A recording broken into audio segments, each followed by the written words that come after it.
cold, tastes like iron filings and shame, and that was the first thing she knew. Before her own name, before the rope, before the eyes, the wet metal taste of the December air pulled down off the Bitterroot, and the hot copper taste of where she had bitten the inside of her own cheek to keep from screaming. Her wrists were bound in front of her with a length of pack rope that had been used for hauling ore and still smelled of it.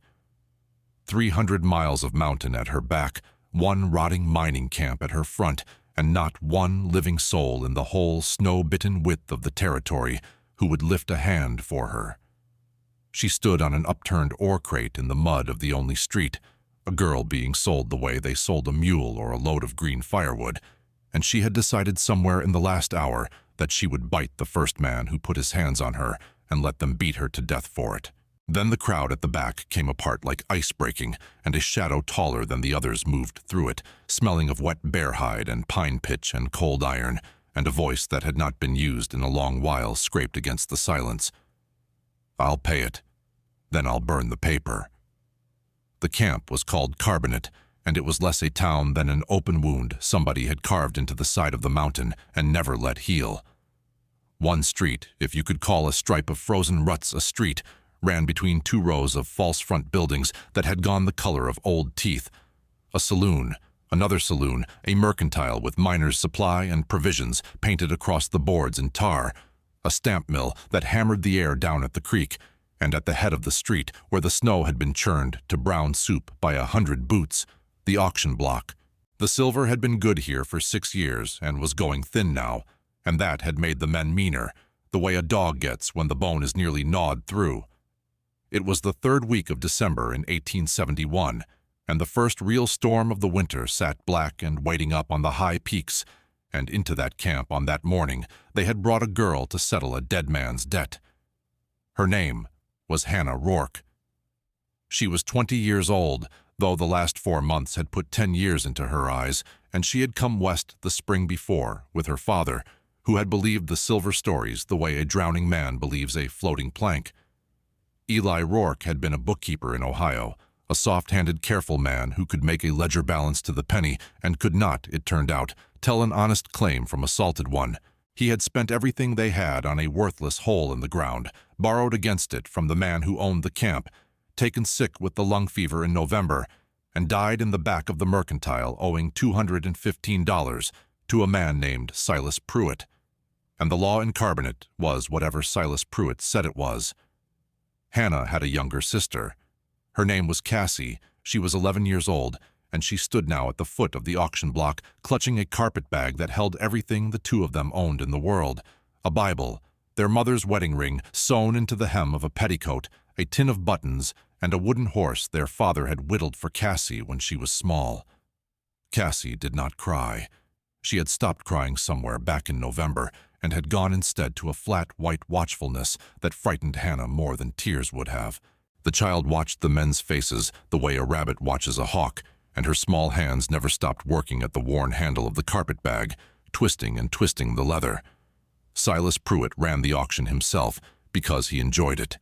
He owned the mercantile, the assay scale, half of one saloon, and the paper on a dozen broke miners, and he was a soft, heavy man of 50 with small, wet eyes and clean, white hands. He was forever wiping on a handkerchief, as though the dirt of the camp might climb up onto him if he let it. He stood on the block beside Hannah in a black coat and a black bowler hat, and he had been talking for a quarter of an hour to the crowd of 40-odd miners and drifters who had come to watch, working them the way an auctioneer works a room, and what he was selling, in plain words underneath the fancy ones, was a young woman to whoever would assume her dead father's debt. Not her hand in marriage. Not honest work. Her, for as long as it took her to work off $215 at whatever wage the buyer cared to name, which was to say, forever. He called it an indenture. Everyone there knew the other word for it. She can cook, she can sew, she keeps a clean ledger, Pruitt said, lifting Hannah's bound wrists with the end of his cane so the crowd could see her hands. Soft little town hands, gentlemen, but they'll harden. $215 is the debt. Who'll take the note and the girl with it? A man near the front, A roadhouse keeper from down the gulch named Bull, with a face like a side of bad pork, said something low that made the men around him laugh, and named a figure, and put his hand out toward Hannah's skirt to turn her like livestock. She kicked him in the wrist hard enough to numb it, and he drew back swearing, and Pruitt rapped his cane on the block and said, "Now, now." The goods were not to be handled until they were paid for, and the crowd laughed again. Hannah stood straight on the crate with her chin up and her eyes burning and her whole body shaking, and she was, in that moment, exactly as the old stories say, a cornered stray that has decided to die fighting and take a piece of someone with it. That was when the man came up out of the back of the crowd. He was a head taller than any man there and twice as wide through the shoulders as Pruitt, and he came up the street without hurry, and men stepped out of his way without quite knowing they were doing it. He wore a long coat of raw bear hide with the fur still on it, open down the front over a chest bare and scarred and weathered to the color of a saddle, a bandolier of brass cartridges across it, a heavy knife at his belt, and a lever-action rifle held loose in one hand the way another man holds a walking stick. His hair was long and dark, and his beard was full, and there was old grime worked into the lines of his face and a long white scar through one eyebrow. He smelled, when the wind shifted, of wet hide and pine pitch and wood smoke and cold. He did not look at Hannah. He did not look at the laughing men. He looked at Silas Pruitt with a flat gray gaze that had nothing in it at all, the cold mechanical attention of a wolf reading a deer, and he said, "What's the figure?" Pruitt's wet little eyes went up and down the size of him and the cut of his clothes, and decided he was nobody. Some trapper down off the high country with a winter's worth of fur money burning a hole in him, here to be plucked. 215, friend, Pruitt said, smiling. The whole debt, and there's a bidding. No, there isn't. The trapper reached into his coat and brought out a leather pouch, heavy, the size of a man's 2 fists, and he loosened the neck of it and poured into his own broad palm a stream of gold dust and small nuggets that caught the gray light and held the whole street still. That's better than 9 ounces. Weigh it on your own scale. It covers the 215, and it covers whatever lie you'd add to it. He poured the gold back and tossed the pouch onto the block at Pruitt's feet, where it landed with the dull, heavy chunk of real metal. Now, bring me the note. There was a long quiet. Pruitt bent and hefted the pouch, and his eyebrows went up despite himself, and the greed came up in his face, plain as a sunrise. And Hannah watched the last door of her life swing shut because she understood that she had just been bought, that the only thing that had changed was the size of the man who owned her now and the look of him, and that the look of him was the look of every nightmare she had ever had. She got ready to bite. Pruitt's clerk fetched the note from the mercantile, the actual paper, Eli Rourke's debt, written out in Pruitt's own crabbed hand and signed by her father's failing fingers in the back room where he died, $215, and the terms of the indenture set out below it in the same ink.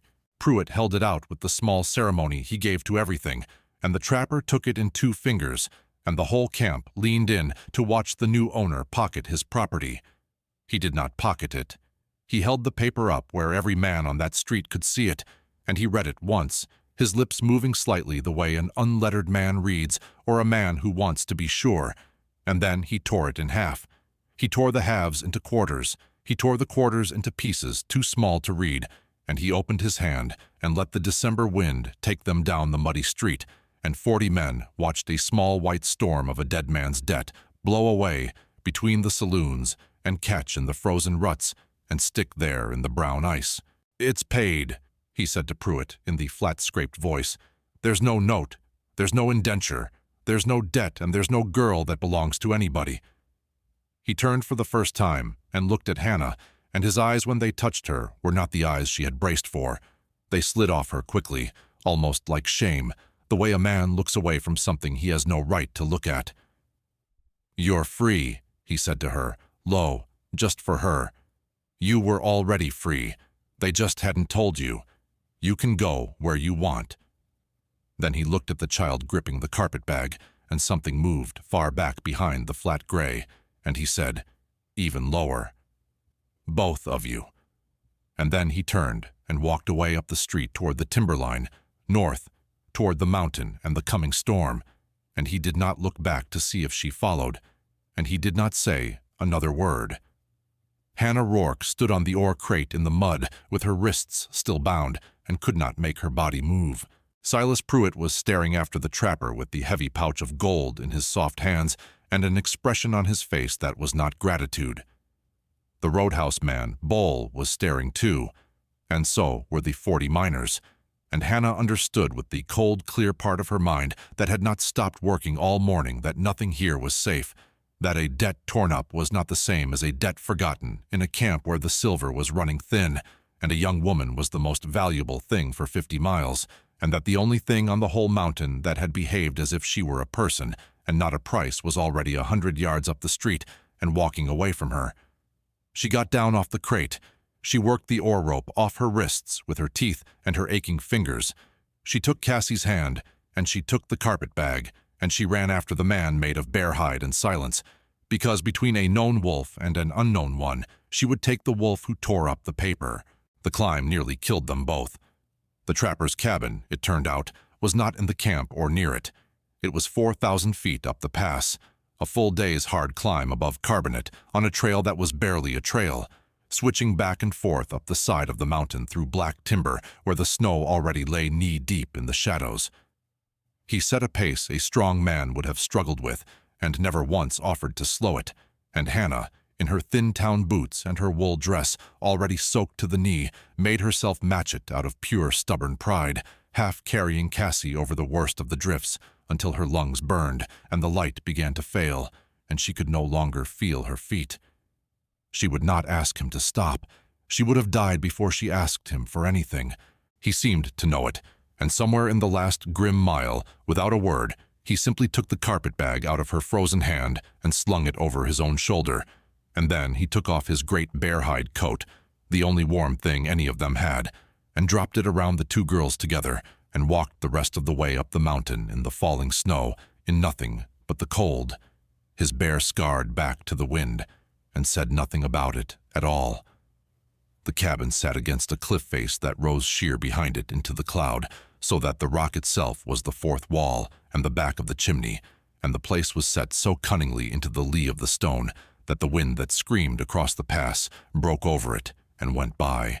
It was one room, low and dark, built of squared logs chinked with moss and clay, with a heavy plank door, a single shuttered window, a stone hearth and an iron stove, a bunk against one wall, a table, a stool, and from the rafters hung the whole dark economy of his life: traps and snowshoes and coils of rope, drying pelts, bundles of herbs, smoked meat, strings of dried apples. It smelled of wood smoke and cured hide and pine, and, faintly, under it all, of something green and medicinal. To Hannah, half dead with cold, swaying in the doorway with her sister's weight against her, it looked like the inside of an animal's den, and it looked also like the most beautiful thing she had ever seen, and she hated herself for the second feeling. He built the fire up first, before anything, and he did it fast and without ceremony, and the iron stove began to tick and breathe heat into the room. He pointed at the bunk. "Get her warm," he said, meaning Cassie, and Hannah peeled off her sister's wet things and wrapped her in the wool blankets off the bunk and chafed her small cold feet between her hands until the child stopped shivering and fell into the bottomless sleep of an exhausted young thing, the wooden horse from the carpet bag clutched in one fist. The trapper, meanwhile, made food, not a kindness, the way he did it, just a fact, a thing that needed doing.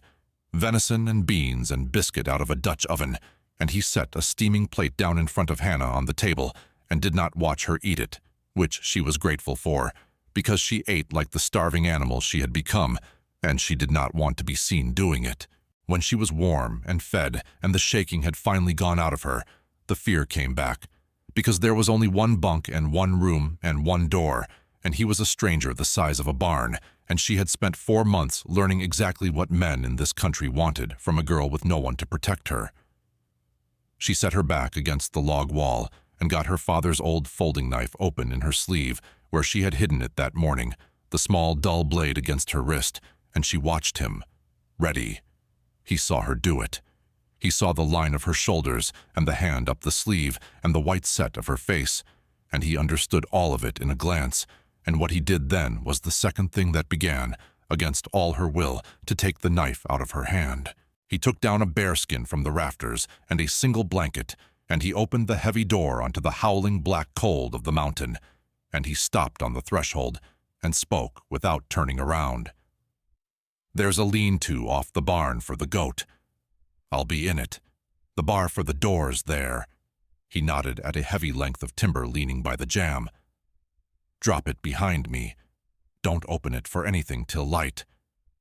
And then, still not looking at her, in the flattest voice she had ever heard, as though he were stating the temperature, "I won't touch you. Not now, not ever. Not for what I paid and not for anything else. You don't owe me that. You don't owe me anything." I tore the paper. And he stepped out into the storm and pulled the door shut behind him, and Hannah stood there in the firelight with the knife loose in her hand and listened to a grown man go out to sleep in a goat shed in a blizzard rather than let a frightened girl spend one night afraid of him. And for the first time since her father died, she put her face in her hands and wept. His name, she learned over the next days, was Eamon Shaw. She learned it from the goat in a manner of speaking. She heard him talking low to the animal in the gray dawn through the chinking of the wall, calling it by some name. And when she finally asked him his own, he gave it the way he gave everything, plainly and with no decoration. Shaw. Eamon Shaw. He was 38. He had been a soldier once, in the war back east, at a place by a creek in Tennessee, where the dead had lain so thick a man could cross a field without touching ground, and he had come back from it wrong in some way he never named, and he had walked west and kept walking until the mountains stopped him, and he had been alone on this pass for 11 winters. He did not tell her these things in a confession. They came out of him one chip at a time over the long days of that first week, dragged out of a man who had forgotten the habit of speech, in answers 4 words long to questions she learned to ask sideways. The longest thing he said to her in that whole first week, he said to the stove, not to her, while he was mending a snowshoe and thought she was asleep, and she never let on she heard it. "The worst part of it," he said low, "isn't the cold. It's knowing that when you finally scream, the only thing that hears you is the trees." The storm that had been waiting on the peaks came down on the second night and sealed them in. It snowed for 3 days without stopping, a wind-driven whiteout that buried the trail and the world, and when it finally broke, there was no question of any of them going anywhere. The pass was shut until spring, and they all 3 knew it, and the knowing of it changed the shape of the days. They were not strangers passing. They were 3 people who would share 1 room and 1 fire and 1 mountain through 5 months of killing winter, and they would either find a way to live with that, or they would not survive it. And so, slowly, warily, like animals deciding whether to share a den, they began. Hannah could not abide being kept. It was the bookkeeper's daughter in her, the ledger-keeper's horror of an unbalanced account, and on the 4th morning she put it to him plainly across the table. "I won't be fed for nothing," she said. "I won't be a thing you keep, like the goat. Give me work, or I'll find my own, and I'll do it whether you like it or not." Eamon Shaw looked at her over his coffee for a while, and she braced for him to laugh, the way Pruitt had laughed, the way all of them laughed. He did not laugh.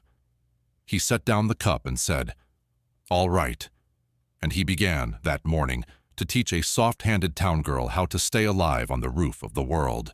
He taught her badly at first, because he had never taught anyone anything and did not know how, and she learned badly, because everything she knew how to do was useless here. Her hands could keep a ledger and set a fine seam and tat lace, and none of it kept the fire fed or the meat from spoiling or the cold from coming through the door. He showed her how to split the rounds of pine and fir he hauled in, how to read the grain and set the wedge and swing the heavy maul so the weight of it did the work and not her back. And the first day her town hands tore open and bled into the snow, and she split the wood anyway, white-faced, until the rick was full, and he watched her do it and said nothing, and that night left a tin of bear grease by her blankets without a word, for her hands. She used it, and did not thank him, and they understood each other a little better for both the leaving and the silence. He taught her to skin. The first hide he put in front of her, a marten, she botched and cut through, and she expected him to swear, and instead he simply took the knife and showed her again, his huge scarred hands suddenly careful, turning the blade, finding the seam between hide and flesh, and there was in the way he did it the same thing she had heard in the way her father read a column of figures. A man at home, in a skill, taking a quiet pleasure in doing a thing correctly. She watched his hands and learned, and by the end of the first week she could take a hide without spoiling it, and her ledger-keeper's fingers, which had never held anything heavier than a pen, were learning the weight of a skinning knife, and the maul, and the heavy iron skillet, and the cold links of a trap chain.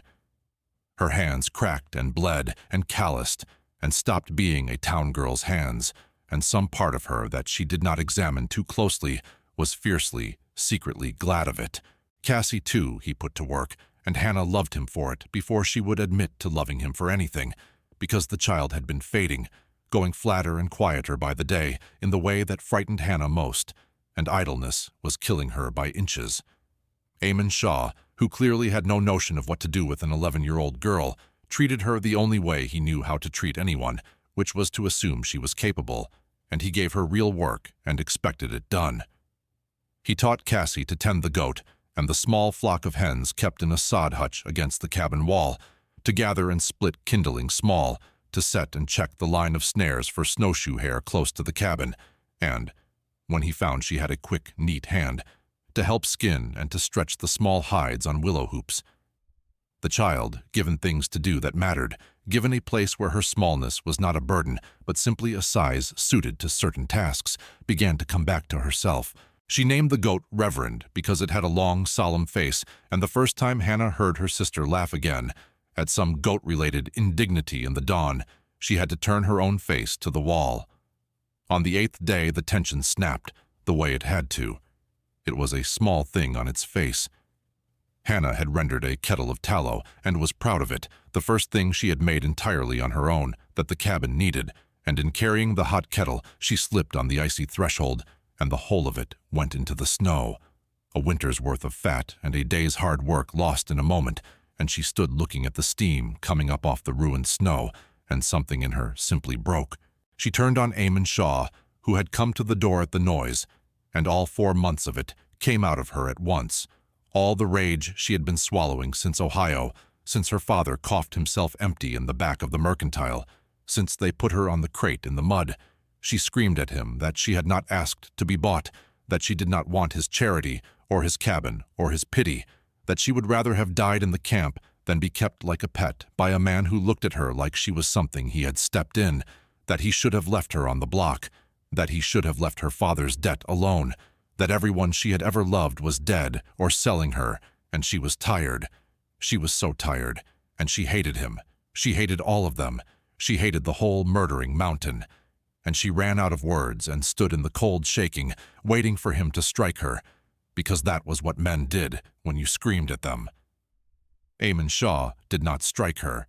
He stood in the doorway and took all of it, every word, without flinching and without answering, and when she was done and spent and silent, he was quiet for a while, and then he said the most words she would ever hear him say at one time, and he said them looking not at her, but out at the white mountain. "I don't look at you like that," he said. "I look away from you because I don't trust myself to look, and that's a different thing, and you've no way of knowing the difference yet, so I don't blame you for the mistake. I didn't buy you.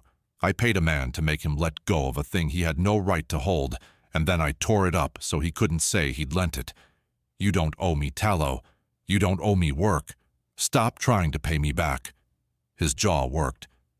"It makes me sick watching you try to pay, like you're still on the block. You're not on the block. There is no block up here. There's just the winter, and it doesn't care who owes who. It'll kill all 3 of us the same if we let it, so we don't let it, and that's not a debt. That's just—" He stopped, out of words, having used a year's worth. "That's just how people live when they're not for sale." And he picked up the empty kettle out of the snow and handed it back to her, and said gruffly, "We'll render more. There's a winter of fat coming. Don't carry it across ice." And that was the 8th day, and after it, something was different in the cabin, though neither of them could have said what. The days drew down to their shortest, and the cold deepened into something with teeth. Weeks bled into one another, measured by the shrinking stack of cordwood against the wall and the lengthening string of cured pelts in the rafters, and the slow turning of the few stars Hannah could see through the one window when the sky cleared. They found, the three of them, the rhythm of a strange small family that was not a family and had no name for itself.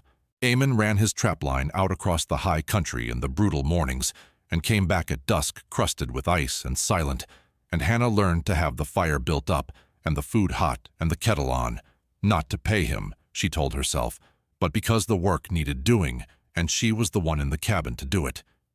He came, without ever discussing it, to sleep inside again once the worst of her fear had thawed, but always on the floor by the door, never near the bunk where the girls slept, a wall of bearskin and deliberate distance between them that he never once crossed and never once mentioned. In the long blue evenings he mended gear, and she mended their ragged clothes with the fine seamstress hands that were the one town skill the mountain had use for, and Cassie sat between them by the stove and whittled, badly at first, and then less badly, having begged a knife and a block of pine, working on a horse to match the one their father had made, and the only sounds were the fire and the wind and the small scrape of the blade.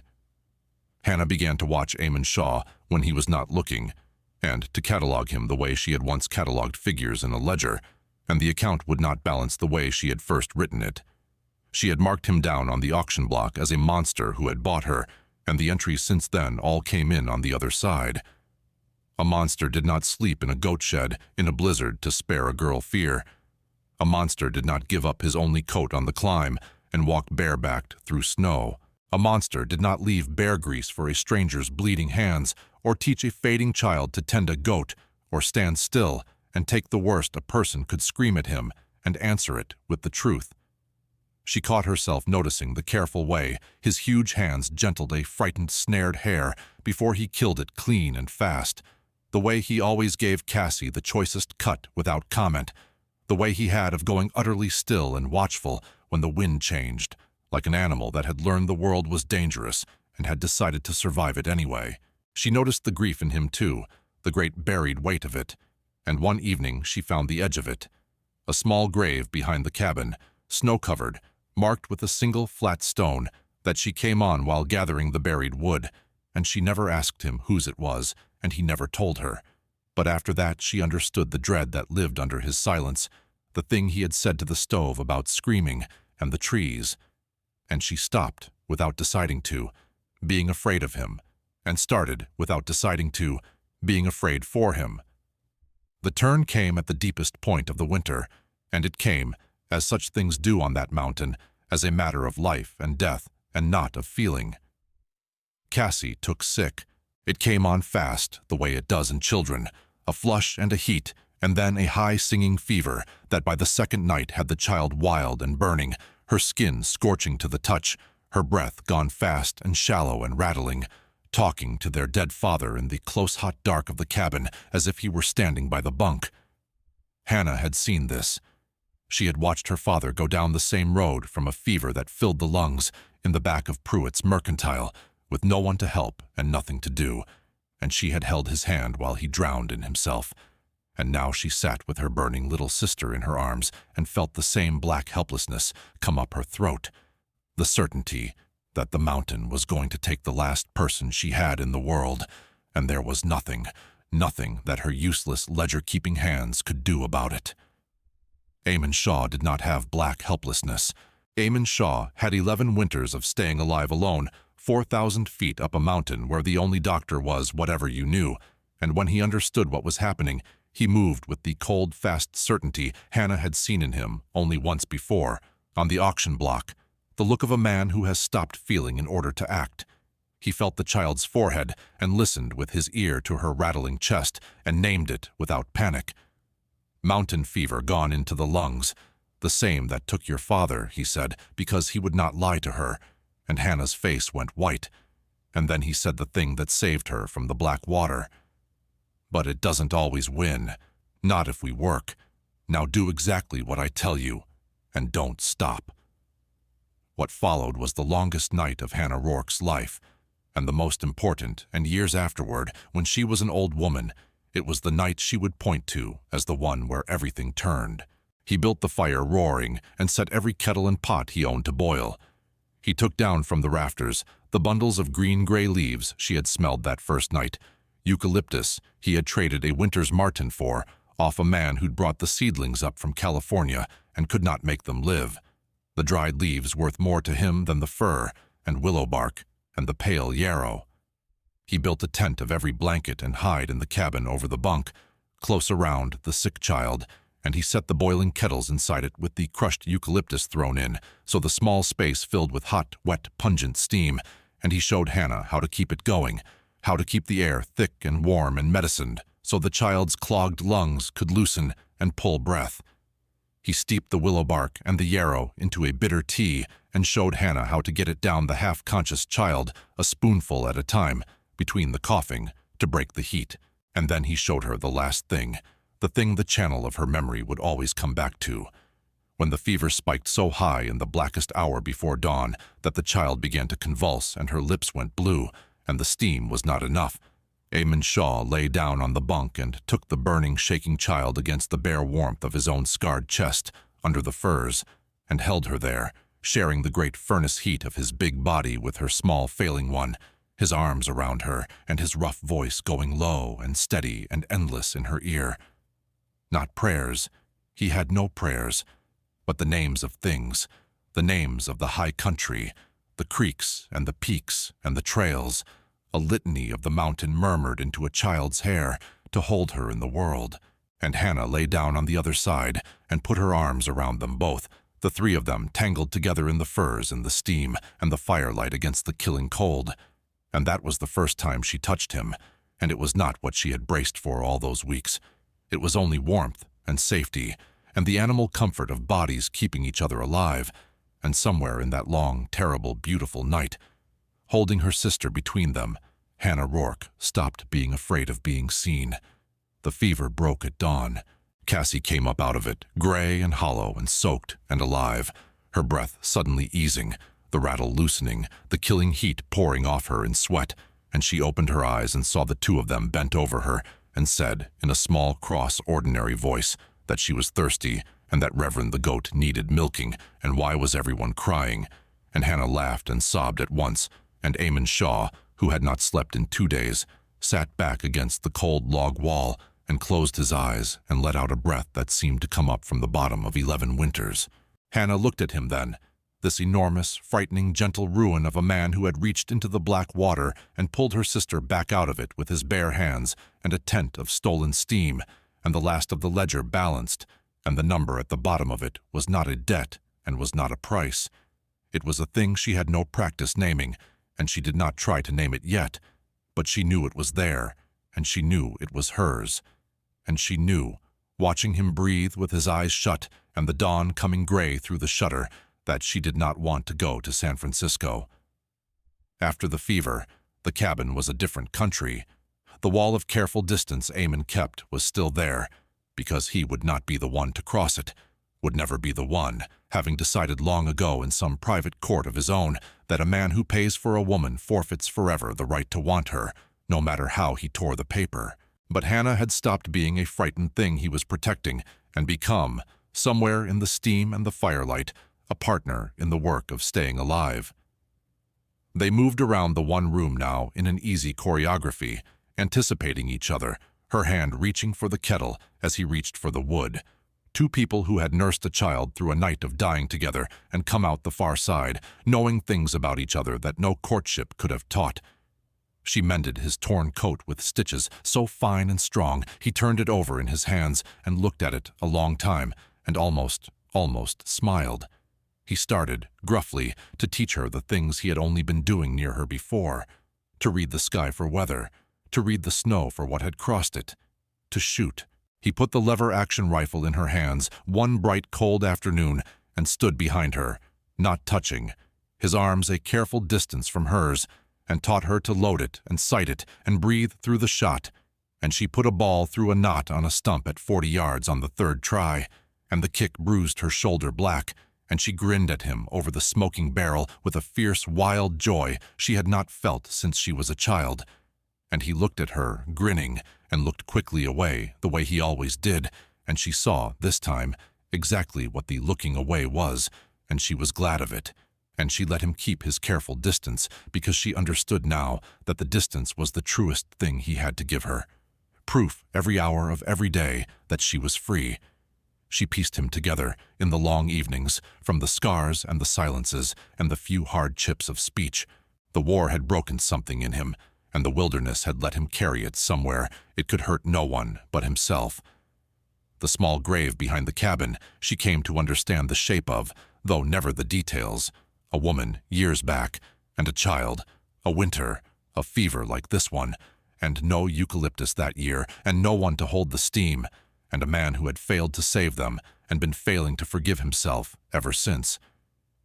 She understood then why he had moved the way he did the night Cassie burned, not coldly, never coldly, but with the locked-down focus of a man given one chance to do right a thing he had once done wrong, and why he could not let himself reach for her, and she stopped waiting for him too, and started, quietly, planning to reach for him. But the mountain does not let a story finish in peace, and neither does a man like Silas Pruitt. The trouble came up the pass in the last hard weeks of winter, when the snow was beginning to rot in the afternoons, but the nights still froze hard, and it came, as the channel of her dread had always known it would, wearing the coat of the law. Hannah saw them first, from the wood-splitting yard, 6 dark figures toiling up the switchbacks far below where the trail came out of the timber. 6, where no one came at all, where no one had come all winter. She called Eamon out of the cabin, and he stood beside her in the thin spring sun and watched them climb, and his face went to the flat gray, nothing she had not seen since the auction block, and he said one word, quietly, "Pruitt." It was Pruitt, and he had brought 5 men with him. He had brought Bowl, the roadhouse man with the pork face, and 3 hired drifters with rifles, hard men out of work now that the silver was failing, and glad of a paying job, and this was the cunning of it, this was the thing that made Eamon's jaw set like stone. He had brought a man with a tin star on his coat, a territorial deputy marshal named Cobb, that Pruitt had bought the way he bought everything, so that the thing coming up the mountain to take Hannah Rourke could call itself the law. They came up into the yard in the cold afternoon light, strung out and breathing hard from the climb, and Pruitt stayed prudently to the back of them, behind the guns, wiping his soft white hands on his handkerchief, and the deputy Cobb came forward with a folded paper in his hand and an oily, officious look on his face, and unfolded it and began to read. It was a warrant of a kind, or dressed as one. The substance of it, under the legal varnish, was that Eli Rourke had died owing debts beyond the $215, that his daughters were minors and indigent wards with no lawful guardian, that the territory in its mercy had appointed a guardian to see to their welfare, and that the guardian, named in the paper, was Silas Pruitt, and that the deputy was here to lawfully remand the minors, Hannah and Cassandra Rourke, to the custody of their lawful guardian, by force if the squatter Shaw resisted. It was a lie wearing a badge. It was Pruitt, humiliated in front of his whole camp, come back with reinforcements and a stolen lawman to take by the cover of law what he could not take by the auction, and to take it from the man who had made him look small. The drifters spread out across the yard with their rifles ready. Bowl grinned his bad pork grin, and Cobb finished reading and looked up and said, with the smugness of a small man holding the law's coat, "So you'll hand the girls over, Shaw, and there's an end to it. The paper's all in order. You've no standing. They were never yours." Eamon Shaw stood very still in the center of the yard, with the cliff at his back and the cabin door behind him, between 6 armed men and the 2 girls, and he had no rifle in his hands, having come out unarmed to watch them climb. And Hannah, standing in the cabin doorway with her arm around Cassie, saw him measure the whole thing in one long sweep of his flat gray eyes.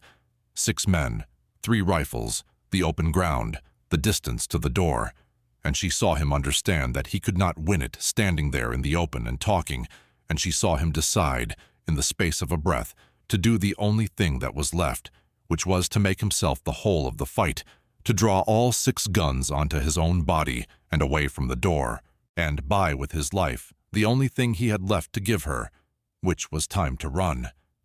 But Hannah Rourke was not the girl on the auction block anymore.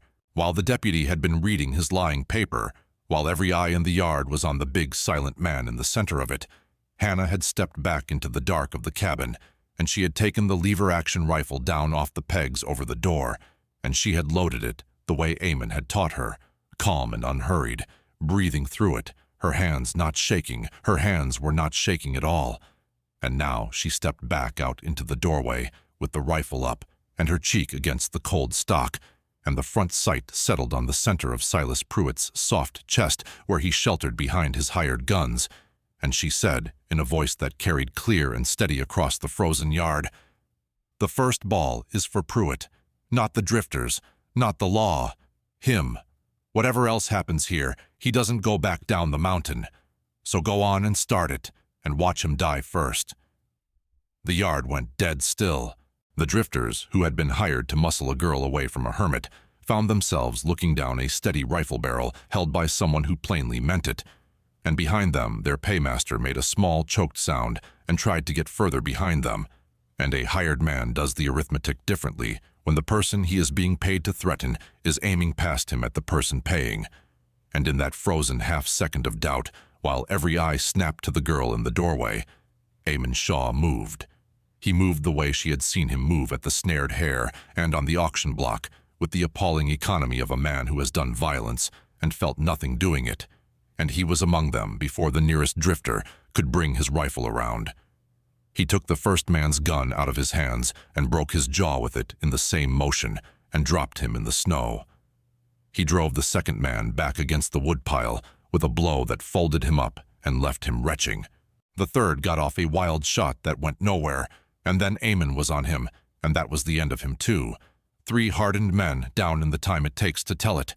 And Bowl, the roadhouse man, took one look at the bear-hide giant coming through his hired guns like they were saplings and turned and ran, actually ran, slipping and floundering back down the trail without a backward glance.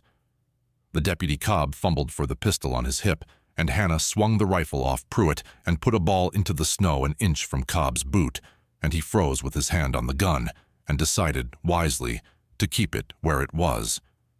And Silas Pruitt, left suddenly alone, his hired courage scattered or groaning in the snow, his stolen lawman frozen, his whole second humiliation complete in under a minute, did the thing that men like Silas Pruitt always do when the paper and the crowd are stripped away, and there is nothing left between them and the consequence but their own soft selves. He folded. He went down on his knees in the rotting snow with his white hands up and his bowler hat fallen off and the handkerchief still absurdly clutched in his fingers, and he babbled that it was all a mistake, that the warrant was nothing, that he had only wanted to see the girls cared for, that he would tear it up. He would tear it up himself. He had gold. He could pay. And Eamon Shaw walked up to him through the wreckage of his posse and stood over him, enormous and unhurried, and streaked with another man's blood, and looked down at the soft, kneeling man with the same flat gray nothing he had worn the first time. And the silence stretched until Hannah was certain he was going to kill him, and she found she did not much care if he did. He did not kill him. He reached down and took the false warrant out of the snow where Cobb had dropped it, and he tore it in half, and into quarters, and into pieces too small to read, exactly as he had torn the first paper in the muddy street, and he opened his bloody hand and let the spring wind take the pieces up off the mountain. "There's no paper," he said to Pruitt in the scraped, flat voice. "There's no guardian, there's no debt, and there's no warrant, and there's no girl up here that belongs to you, or to the law, or to anybody but herself. You're going to take your hired men and your bought star, and you're going to go back down this mountain, and you're never going to come up it again, because the next time you do, I won't pay you, and I won't tear up a paper. Do you understand the difference, finally? I tore the paper so you'd let go, but I will end you to keep you from reaching for it again." And Silas Pruitt, kneeling in the snow at 4,000 feet with all his town power 4,000 feet below him, understood the difference. Finally, and he nodded, and he gathered his groaning men and his frozen marshal, and they went back down the mountain in the failing light. And they did not come up it again. It was over in a quarter of an hour, the thing the whole winter had been climbing toward, and when the last of them had gone down into the timber, Eamon Shaw stood in the bloodied snow of the yard and began, very slightly, to sway. And Hannah saw the dark stain spreading low on his side, where the drifter's wild shot had not gone nowhere after all, had gone through the meat over his hip, and she dropped the rifle and ran to him, and he looked down at her coming, and said, mildly, as though remarking on the weather, "Ah, he did hit something." And then his knees went, and she caught what she could of 300 pounds of falling man, and eased him down into the snow, and the long winter gave them one last night of fighting for a life. She did for him, that night, what he had done for Cassie. She would not lose him to a wound after all of it. She would not. And she found in herself the cold, fast certainty she had learned from watching him, and she did not let the black water come up. She got him inside and onto the bunk. She built the fire roaring and boiled water, and got his bloody shirt off, and looked at the wound with her jaw set, a clean enough hole, the ball passed through, but bleeding and beginning to fever already. And then she did the thing she had watched him be ready to do, and had heard him speak of in his sleep. She threaded a needle with the waxed saddle thread he kept for mending harness, and she held it in the fire until it glowed and let it cool. And she poured his own corn whiskey into the wound and into him.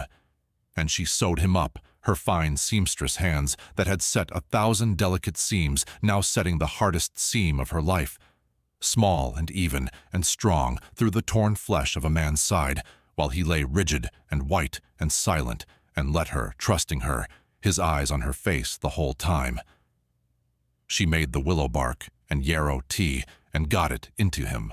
She built the steam when the fever came, and when it spiked in the dark hour, she did the last thing too, without his having to be told, and without any fear in it at all. She lay down on the bunk and took the big shaking wounded man against her own warmth under the furs and held him through the worst of it, her arms around him and her voice low and steady in his ear. And she found she did have something to say, where he had only had the names of mountains. She had his name, and she said it over and over. "Eamon, Eamon, stay. You are not alone. The trees are not the only thing that hears you. I hear you. Stay." And she held him in the world the way he had held her sister, and somewhere in that long night the fever crested and broke, and his breathing eased, and he slept, truly slept, against her. And Hannah lay awake in the firelight, holding the sleeping ruin of him, and knew that the account was closed forever, that there had never been a debt, that there was only this, two people keeping each other alive against the cold, and that she was home. He woke in the gray dawn, weak and clear-eyed, with his head against her shoulder, and lay still a while, understanding where he was, and she felt him understand it, and she felt him begin, out of 11 winters of locked-down habit, to pull carefully away, to put back the wall of distance, to be the man who had forfeited the right to want, and she tightened her arms and would not let him go. "No," she said quietly, into the top of his head. "No more of that. I know what the looking away is. I've known for weeks. You decided a long time ago that a man who pays for a woman can't ever have her, and you were right, and that's why you tore the paper, and I love you for it.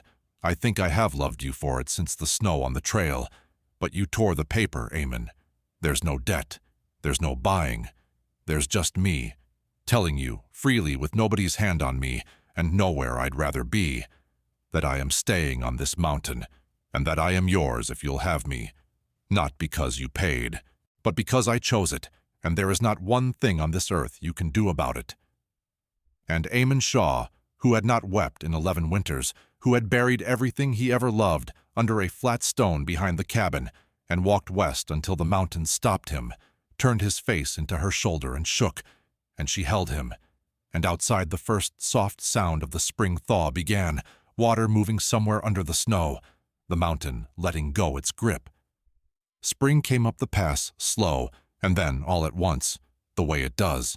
The snow rotted and ran, and the trail opened, and one bright morning, Eamon Shaw, healed and on his feet again though he favored the side, took Hannah out to the wood-splitting yard where the ground had thawed, and he had with him the leather pouch, the same one, or its twin, heavy with a winter's fur money and the gold dust he kept against hard times, and he put it into her hands and closed her fingers over it, and said the thing she had known he would have to say, because it was who he was. There's enough there to get you both to San Francisco, or to Oregon, and to start clean, a long way from any camp where they ever put you on a block. A real road out. Schooling for the girl. A life where nobody ever knows your father owed anybody anything. His jaw worked. I won't have you stay because there's no door. There's a door. That's it, in your hand. You should take it. A girl your age, with the whole green world below this mountain. You should take it and go and not waste yourself on a broke-down trapper and a grave and a cold rock at the top of the world. I'm telling you to go. And here the flat voice finally cracked. All the way. I'm asking you to go, because I cannot for the life of me make myself ask you to stay. Hannah Rourke took the heavy pouch of gold and weighed it in her 2 hands, the price of her freedom, the open door, the whole green world below, and then she walked back into the cabin, and she got down on her knees by the hearth, and she pried up the loose floorboard she had found in January, the one under which he kept nothing, just the cold, dark earth of the mountain. And she set the pouch of gold down in the dark, beneath the floor of the place she had decided to live, and she fitted the board back down over it, and she stood up and brushed the dirt from her hands, her hard, brown, calloused hands that had once kept a ledger and now could split wood and skin a marten and load a rifle and sew a man's side shut. And she turned to Eamon Shaw, standing helpless in the doorway, and she said, "There's my answer to the door. It'll keep under there till the girl's grown and wants it for her schooling, and not one day before. I'm not going to San Francisco. I'm not going anywhere. You paid a debt to set me free, Eamon Shaw, so I'm free. And a free woman gets to choose, and I choose this. I choose the stove and the goat and the grave. I'll help you tend, and the worst winter you've got, and you. I choose you. Now stop asking me to leave my own home." They were married in the spring, after a fashion, though it was nothing like the weddings in the stories. There was no white veil and no church and no town that would have had them. A circuit preacher came up the pass in May to bury a miner down in Carbonate, and Eamon walked down and brought him back up, and the 2 of them said the plain words in the wood-splitting yard with Cassie and Reverend the Goat for witnesses and the high peaks for a church, and then the preacher went back down and they went back to work, because there was a summer of it ahead and a winter after that to lay in for. It was only 2 people who had decided, with their eyes open and nobody's hand on them, to keep each other alive against the cold for as long as the cold should last, which on that mountain was most of forever. That is the story of how Hannah Rourke was sold to pay her dead father's debt, and how the mountain man paid the debt and then tore up the paper so that no one could ever say she was owed, and how she nursed him through a rifle ball and he pulled her sister back out of the black water, and how when the law itself came up the pass to take her, she picked up the rifle and her hands did not shake, and how, when he tried at the last to give her the door, she buried the key under her own floor and chose the mountain instead. The cold up there is cruel, and it has never once relented, and somewhere under a flat stone behind a cliff-backed cabin there is an old grief that will never fully heal. But there is also a stove that stays hot, and a goat with a long, solemn face, and a girl who grew up tending hares and is reading now by lamplight, and 2 people who learned that the opposite of being sold is not being saved, it is being chosen, and choosing back. That was tonight's story from Timberline Hearts. The cold is cruel, but the bond is unbreakable. So tell me down in the comments, would you have taken the gold and gone down to San Francisco, or buried it under the floor and grabbed the Winchester? Keep the stove hot, and I will see you up the pass next week.